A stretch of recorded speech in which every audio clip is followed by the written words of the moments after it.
Sakramenti ya kitubio na mafanikio ya mtu vina uhusiano wa moja kwa moja. Kwa lugha nyingine ni kwamba hauwezi ukafanikiwa kama umebeba mzigo wa dhambi. Huo ndo ukweli. Ni kwamba ikiwa hauna mahusiano mazuri na Mungu,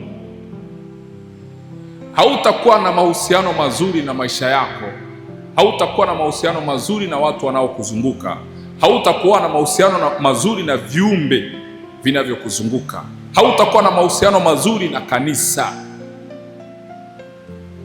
Kwa hiyo cha kwanza kabisa anachokifanya shetani kwenye maisha ya mtu, anahakikisha kwanza anapoteza uhusiano wa mtu na Mungu wake.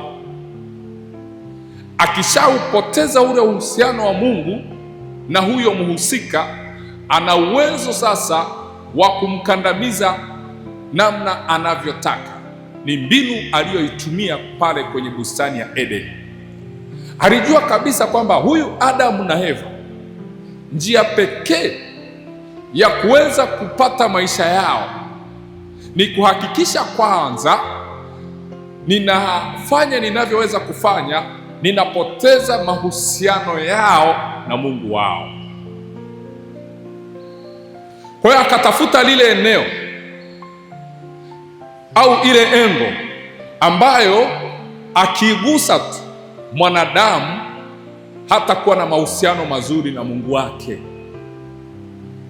Sasa akaenda kwenye bustani ya Edeni akasema ati hivi. Alianza na neno ati. Kwanza anataka apate uhakika. Ati hivi ndivyo Mungu alivyosema, msile matunda ya mti wa katikati. Ati hivi. Alifungua kwanza majadiliano. Ndicho anachokifanya leo kwa Wakristo wengi. Anawashawishi kwamba hata usipoungama bado vitu vitaenda, hata usipoungama bado ajira yako itakuwa pale pale, hata usipoungama bado miradi yako itaenda.